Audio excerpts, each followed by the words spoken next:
તો મહેસાણામાં viral audio મુદ્દે પૂર્વ ડેપ્યુટી સીએમ નીતિન પટેલે પોતાની પ્રતિક્રિયા આપી।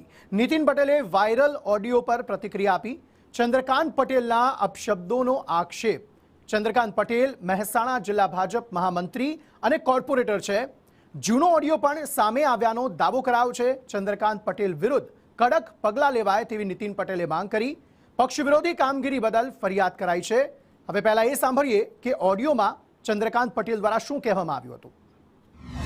અમારી ભાઈ ટિકિટ આપી એટલે નીતિનભાઈના જોડે જે ચમચા બધા હતા અમારા સભાના મેં તો બધા જાહેરમાં કીધું હતું મેં તમે બધા યાદ રાખજો જે ટાઈમ મારો ટાઈમ આવશે ને એના તમારે હું સમાજના કોઈ આગળ નહીં વાપરું। હું નીતિન પટેલને પૂરી તાકાતથી ખડાઈ ગઈ અને બતાવ્યું આટલો ગમે મજબૂત નેતા હોય પણ આપણે પિક્ચર પૂરું કર્યું ન કરી ગયો હું બેઠો સાહેબ હું ટિકિટ માટે હું કહું તમે બધા અનામતનું ઓમ શંકર કે બધું બોલાવું દે મેં સાહેબ અનામતનું આંદોલન અનિલભાઈ સાહેબ ને તમે બે જણે ઉભું કર્યું હતું 10 ધારાસભ્યો વચ્ચે એવું બોલ્યું કે તમે જૂઠું બોલો મેં સાહેબ આ તમારા ફોટા થયા ને મારા મોબાઈલમાં ફોટા હું પોતે અંદર બધા પટેલ પાટીદાર સમાજને ગણપતમાં બોલાયા હતા પહેલી મિટિંગ ચોકડી હતી અને મોઢા ચોકડી હતી હનુમાન મંદિર થી રેલી કાઢી હતી પહેલી લાલજી બધા અમારી 5 વર્ષ જૂનો છે એમાં ભાજપના ઉમેદવારને હરાવી દેવા માટે આ ચંદ્રકાંત પટેલ એક બીજા કાર્યકરને કહી રહ્યા છે કે આપણે આને હરાવી દેવાનો છે। અહીં ચૌધરી ઉમેદવાર આવ્યો છે, ચૌધરી 1500 જ છે, પટેલો 18,000 છે, એટલે આપણે એને હરાવી દેવાનો છે। આવો ઓડિયો એ મેં જે મને મળ્યો હતો એ સ્વાભાવિક છે કે મારી ફરજ છે કે મારે આ વિશે મારા સંગઠનના નેતૃત્વને જાણકારી આપવી પડે।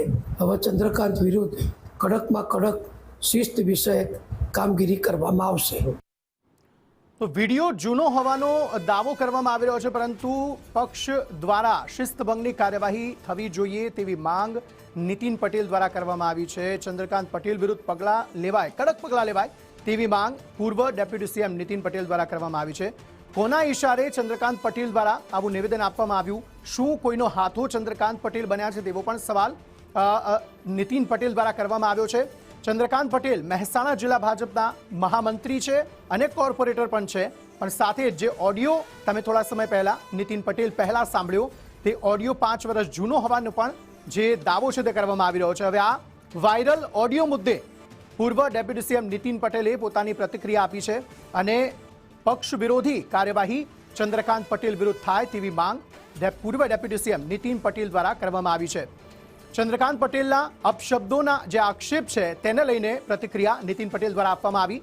ચંદ્રકાંત પટેલ સાથે મારે કોઈ અદાવત નથી તેવી સ્પષ્ટતા પણ નીતિન પટેલ દ્વારા કરવામાં આવી છે। જોકે વિડીયોમાં જે આરોપ લગાવવામાં આવી રહ્યા છે, જે કામ કરવાની વાત કરવામાં આવી રહી છે તેને લઈને નીતિન પટેલે કહ્યું છે કે તેમના વિરુદ્ધ પક્ષ વિરોધી કાર્યવાહી અંગેની કાર્યવાહી થવી જોઈએ તેવું તેમણે કહ્યું છે। નીતિન પટેલે વાયરલ ઓડિયો પર પોતાની પ્રતિક્રિયા આપી છે અને પ્રતિક્રિયા આપતા પક્ષ વિરોધી કાર્યવાહી ચંદ્રકાંત પટેલ વિરુદ્ધ થાય તેવી માંગ કરવામાં આવી છે। મહેસાણામાં આ ઓડિયો જે છે તે થોડા સમયથી વાયરલ થયો છે અને વાયરલ થતાં જ અનેક તર્ક વિતર્ક સર્જાયા હતા। જોકે કેટલીક સ્પષ્ટતાઓ એમાં થઈ, એ મુદ્દો પણ ચગ્યો અને ત્યારબાદ નીતિન પટેલ દ્વારા પણ આ મામલે પ્રતિક્રિયા આપવામાં આવી છે। ચંદ્રકાંત પટેલ પણ પાર્ટીના કાર્યકર્તા છે, ત્યાંના કાઉન્સિલર છે, પરંતુ હવે જ્યારે એ ઓડિયો વાયરલ થયો છે ત્યારે નીતિન પટેલે તેના પર પ્રતિક્રિયા આપી છે।